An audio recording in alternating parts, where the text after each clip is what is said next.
हमारा अतीत। इतिहास हमें अतीत की जानकारी देता है।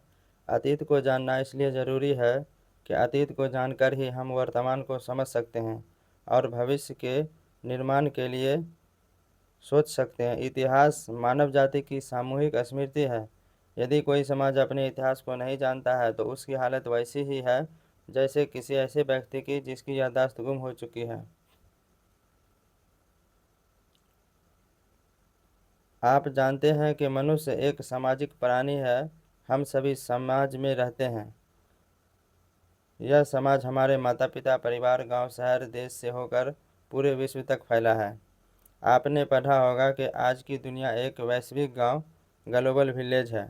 क्या हमारा समाज सदा से ऐसा ही था या इसका धीरे धीरे विकास हुआ? इस सवाल का जवाब हमें इतिहास से मिलता है। आप यह भी जानते होंगे कि इतिहास का संबंध अतीत के उस काल से है जिसके बारे में हमें लिखित साक्ष्य मिलते हैं। इसके अलावा अतीत का एक काल वह भी है जिसके बारे में हमें लिखित जानकारी पुस्तकों या रचनाओं में नहीं मिलती, बल्कि ज़मीन के नीचे दबे पुराने अवशेषों, वस्तुओं, सिक्कों और अभिलेखों में मिलती है। यह काल पूर्व ऐतिहासिक काल कहलाता है। बहुत से ऐसे समाज भी हैं, विशेषकर कबायली या जनजातीय समाज हमारे साथ इसी युग में जी रहे हैं, लेकिन उनका इतिहास कभी लिखा नहीं गया। उनके बीच जो किंवदंतियाँ, किस्से, कहानियाँ, रीति रिवाज प्रचलित हैं, उन्हीं के माध्यम से हम ऐसे समाज का इतिहास जानते हैं।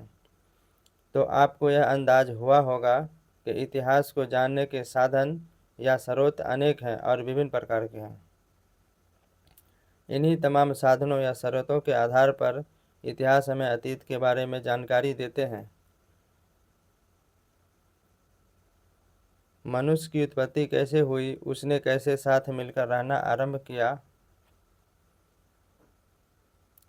कैसे अपने जीवन की ज़रूरतें पूरी की, कैसे शिकार करके और कंद मूल इकट्ठा करके अपने भोजन पाया, कैसे खेती करना सीखा, गुफाओं से निकलकर मकान बनाकर उनमें रहना शुरू किया, कपड़े पहनना आरंभ किया, आग के उपयोग को जाना, औजार हथियार बनाए, दूरस्थ स्थानों तक यात्रा के लिए सवारी का उपयोग सीखा, व्यापार किया, मुद्रा का उपयोग आरंभ किया, राज्यों और साम्राज्यों का गठन किया, उनका शासन चलाने के लिए नियम कानून बनाए, कैसे साम्राज्य संगठित हुए और धीरे धीरे बिखर गए, उत्थान और पतन का चक्र किस प्रकार चलता रहा। इन सब बातों की जानकारी आप इतिहास से प्राप्त करते हैं।